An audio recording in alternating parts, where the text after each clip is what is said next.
Welcome to Easy Elim Learning Simplified. My name is Ruth, and today we are going to be discussing on the topic effects of electric current on substances. And today we are just going to basically be discussing the introduction bit of this topic.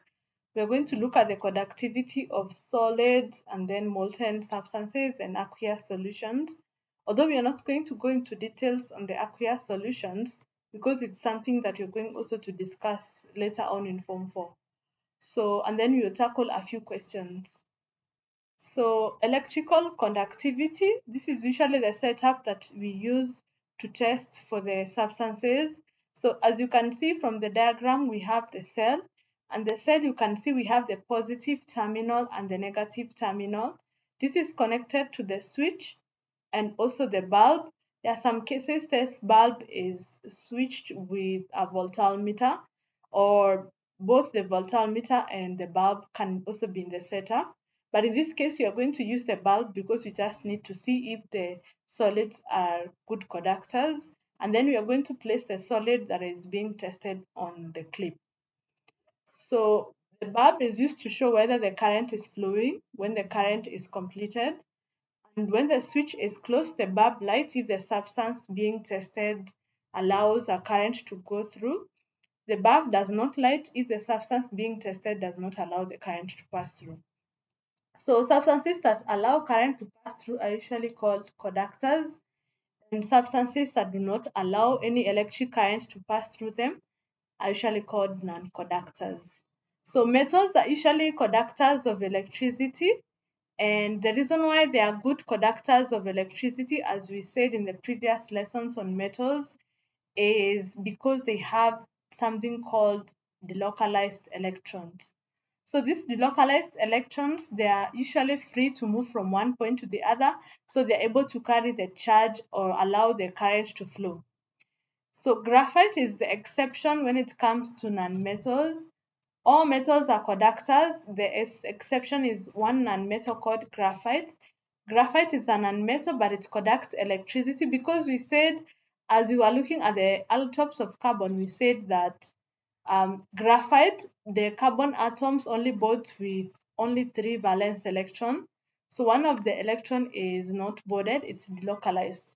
So actually graphite has delocalized electron. You also notice that graphite is also used as an electrode in making of the cell of the circuit. And then the delocalized electrons in metals and graphites are usually responsible for the conductivity in these substances. So all solid substances that do not have delocalized electrons, they're usually called non-conductors. And most of them are usually non-metals, but we do have that exception we have said is graphite. And then the battery in the circuit provides the necessary driving force which makes the electron to flow from one direction through the circuit. So now let's discuss for molten substances. So for molten substances, we use a different circuit. As you can see, the only thing that we have changed now, we are introducing electrodes that have been dipped into that specific solution, that molten substance we want to use. So instead of using the clips that we had, now we are attaching the positive side of the battery is attached to one electrode, while the negative side of the other battery is connected to the other electrode. So the electrode that is attached on the positive side of the battery is called the anode, and the electrode that is attached on the negative side of the battery is called the cathode. You come to the details of how this electrolysis happens in the next lesson. So the two solids are usually solid conductors are usually called the electrodes, the ones that I've just explained.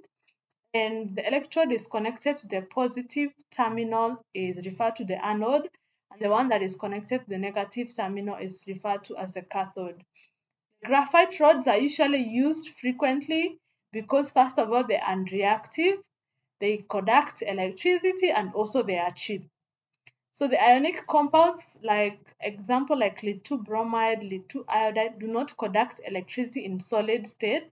These are ionic compounds. As we said in ionic bonding, the ions are in fixed position.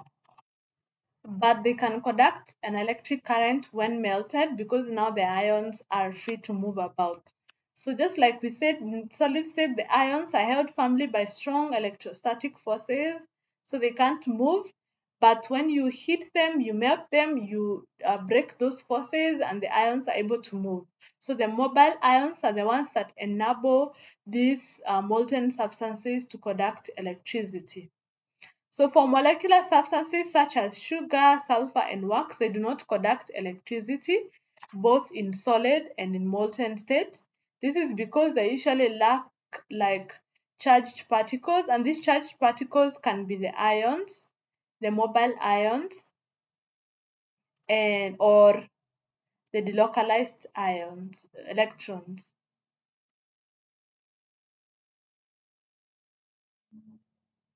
So they lack neither. So that's the reason why they do not conduct electricity.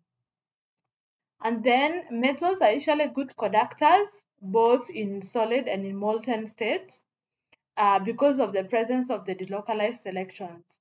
So for the metals, they are not limited specifically on molten state. They can also conduct both in solid and molten state, and they conduct using delocalized electrons.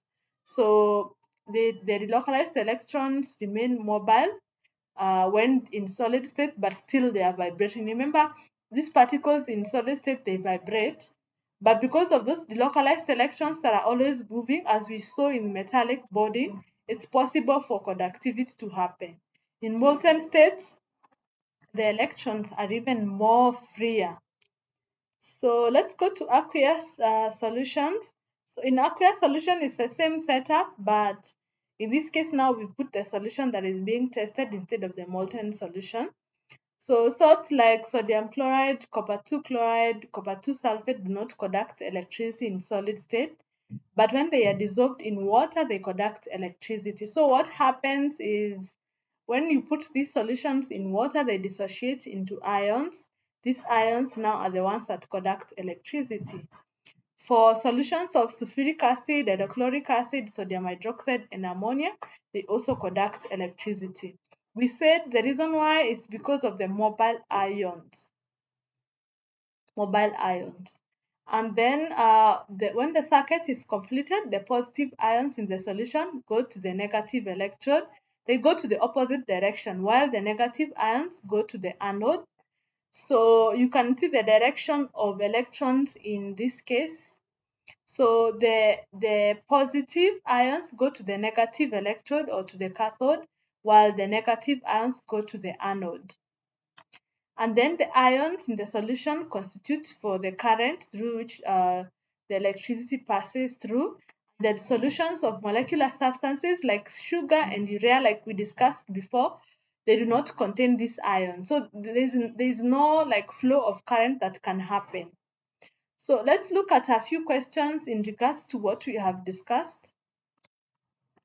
The diagram below is a setup used to investigate the conductivity of electric current by some aqueous solution. Study it and answer the questions that follow. So you can see the graphite electrodes and then the anode and the cathode, and you can see the bulb and also the cell or the battery. State the observation made on the bulb when each of the following solutions were put in the beaker. So when we place a sugar solution, we know that sugar is molecular. So it's not going to conduct electricity. So one of the observation is the bulb will not light.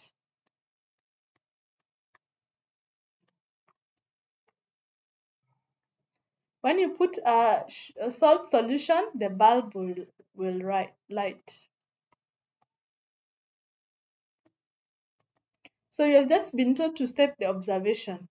Then classify the substances in one above either as electrolyte or non-electrolyte. So the sugar solution is going to be a non-electrolyte, and then the salt solution is going to be the electrolyte. These are the substances that can allow current to pass through. In the above setup of apparatus, the substances to be tested, if it was lead 2 bromide, what modification would be included in the setup? So if we were to test lead 2 bromide, we need to include heat because the heat will melt It will melt lithium bromide so that we can have mobile ions, because lithium bromide does not conduct electricity in solid state. It needs to be melted. And then next question, the table below shows the electrical conductivity of substances A, B, and C. So we can see substance A conducts in solid state, it conducts in molten state, but it doesn't conduct in soluble or in aqueous solution. So substance B does not conduct in solid state, but it conducts in molten state, and it also conducts in aqueous state. Substance C does not conduct in solid state, does not conduct in molten state, and also does not conduct in aqueous state. So which of one of the substances is likely to be plastic? So the substance that is likely to be plastic is C, because first of all, plastic is molecular. It's not ionic, neither is it metallic. So it's molecular, or molecular. So remember, molecular substances do not have any charged particles in them, so they do not conduct electricity both in solid and molten or aqueous state. Explain why the substance in A behaves the way it behaves. So we said it is molecular, so it does not have charged particles.